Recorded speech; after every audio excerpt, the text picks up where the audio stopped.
Did you know that in 2023, airlines collected over $6 billion in baggage fees alone? That's right, just for checked and carry-on bags. But here's the kicker. Most travelers are breaking the rules without even realizing it. From sneaking in oversized bags to ignoring crucial safety policies, you're likely guilty of a few things that could cost you money or even cause delays. In this video, we'll uncover shocking airline policies you're probably unaware of, policies that affect your luggage, food, and even your seatbelt. Stay tuned, because you'll learn what you're doing wrong and how to avoid the hidden fees and hassles. Get ready for a smoother, smarter flight experience, without the surprises. Chapter 1. The Hidden Weight Limit.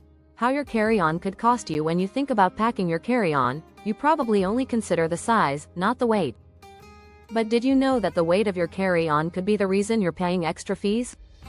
Many airlines have strict weight limits for carry-ons, and it's not just about fitting them in the overhead bin. Airlines like Ryanair, for example, have a 10 kilograms, 22 pounds, carry-on weight limit. If you're over, you could be paying hefty fines. It's not just the European budget airlines either. Major U.S. carriers like American Airlines have a 15-20 pounds carry-on weight range, depending on the flight. The weight of your bag impacts the plane's balance and fuel consumption, which is why airlines track this closely. Here's a surprising stat. Over 50% of travelers unknowingly exceed their airline's weight limit by at least 5 pounds. That extra pair of shoes or that full bottle of water? Those small things add up. In fact, a study by the International Air Transport Association, IATA, found that passengers who overpack their carry-ons contribute to over 30% of the excess baggage problems airlines face. Pro tip: weigh your bag before you leave home. If you're over, consider shifting some items to your checked bag or getting rid of non-essentials. Don't risk the extra fees. Chapter 2. The Luggage Trick. 3 ways you're accidentally breaking the rules. Luggage rules are often confusing. You might think you have the perfect carry-on, but you could be breaking the rules without even knowing it. For instance, did you know that certain carry-on approved sizes don't include the wheels and handles? Many travelers miss this detail and end up with bags that are technically too large. Another surprising rule: not all items can be packed in your carry-on. TSA and other security agencies prohibit items like sharp objects, self-defense tools, or even certain types of batteries. It's easy to forget about that old power bank or pocket knife that's still in your bag from the last trip. According to the SOS own data, power banks and lithium batteries account for 20% of the confiscated items at security checkpoints. Here's a fun fact: your luggage's weight could be the least of your worries. The airline's personal item policy is often more restrictive than it seems. Many travelers think a small backpack qualifies as a personal item, but airlines are stricter than you might expect. If your backpack is even an inch too big, you could find yourself having to check it, costing you even more money. Pro tip: always check your airline's personal item and carry-on size limits before you pack. And remember to double-check your items for any banned objects, as it's easier to avoid fines than to deal with them at the airport. Chapter 3. Food on board. What you can and can't bring, and why they care. You're probably used to sneaking snacks onto flights, but not all foods are created equal when it comes to airline policies. Sure, you can bring some snacks with you, but did you know that there are restrictions on specific food items? For example, liquids and gels must comply with SOS 311 rule, which limits you to 3.4 ounces, 100 milliliters, of liquid per container in a 1-quart bag. This rule applies to things like yogurt, sauces, and even some soups. And here's a quirky fact: while you can bring a sandwich on board, you can't always bring fruit.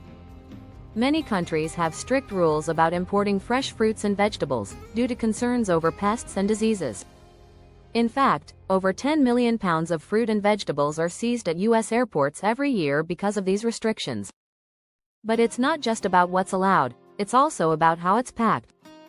If you think you can get away with sneaking in a 32-ounce bottle of water in a thermos, think again. That's a hard no. On the other hand, some airlines will allow you to bring non-liquid food that's properly sealed, like vacuum-sealed nuts or dried fruit. Pro tip: when you pack snacks, stick with dry items and avoid bringing anything that could be seen as a liquid. If you're unsure, check with your airline about their food restrictions. Better to know in advance than be caught off guard at the gate. Subscribe for more travel tips and insider info that will save you time and money on your next flight. Chapter 4. Your seatbelt could be a problem. Unexpected safety violations. We've all been there. The seatbelt sign goes off, and you're ready to stretch your legs, but did you know your seatbelt habits might be breaking safety rules? Sure, you buckle up when told, but are you wearing your seatbelt the right way? Believe it or not, some passengers unknowingly violate airline policies by not securing the seatbelt properly or adjusting it in a way that could interfere with safety procedures. If you're flying during turbulence or emergency situations, this could be more serious than you think. Here's a surprising statistic. According to the Federal Aviation Administration, FAA, there were over 1,000 incidents of passengers being injured in turbulence-related accidents between 2009 and 2018, many due to not wearing seatbelts. The reality is, the seatbelt isn't just about comfort, it's a crucial part of your safety. And don't assume that once the plane has landed, you're free to unbuckle. Airlines like Delta actually recommend keeping your seatbelt on while the plane is taxiing to the gate in case of sudden movements. Some travelers think they're free to move as soon as the wheels touch the ground, but safety policies extend beyond just takeoff and landing. Pro tip. Make sure your seatbelt is low and tight across your hips, not your stomach, and always keep it fastened when seated, even after the seatbelt sign goes off. It's a simple move that could save you from injury in case of sudden events. Chapter 5. The airplane toilets. Why you can't always use them when you want. Airplane restrooms are one of the most debated topics among travelers. But did you know there are specific times when using the airplane toilet is not allowed? According to FAA regulations, passengers are prohibited from using the lavatories during critical flight phases, like taxiing, takeoff, and landing. These rules are in place to ensure that passengers remain seated and fastened during moments when the plane might need to make quick maneuvers. Astonishingly, this is not just an annoying restriction. The policy exists because during these times, cabin crew members need full visibility to respond to emergencies quickly. If you're in the restroom when something goes wrong, it could delay the crew's response. Interestingly, many airlines also monitor lavatory use during flight. For example, the European Union's aviation safety standards mandate that lavatories be checked every 10 minutes to ensure they're being used appropriately, particularly when the plane is above 10,000 feet. This is to prevent situations where passengers use the restroom in ways that could interfere with flight safety or even contraband smuggling. Pro tip. When flying, plan your bathroom breaks before or after critical flight phases like takeoff and landing. You'll avoid missing the chance to use the restroom, and it'll help ensure the flight crew can maintain safety procedures without interruption. Chapter 6. The unspoken rule. How your personal items might not be so personal. That purse or backpack you thought was small enough to be a personal item. You might want to double-check before you board.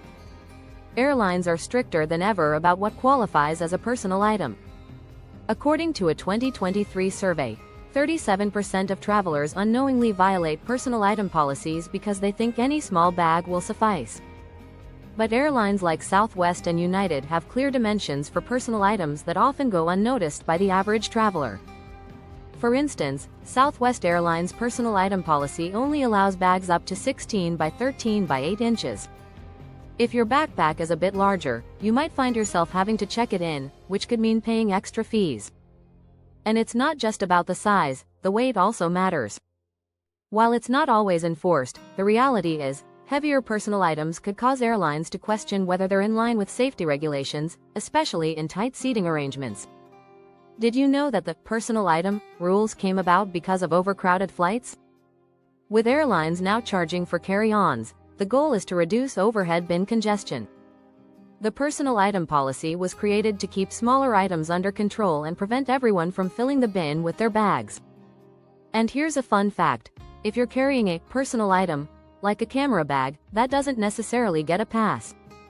Airlines like American Airlines and JetBlue might allow small camera bags, but only if they meet their size requirements. It's the same rule for things like diaper bags, briefcases, or even duty-free purchases. Pro tip. Always measure your personal items before heading to the airport.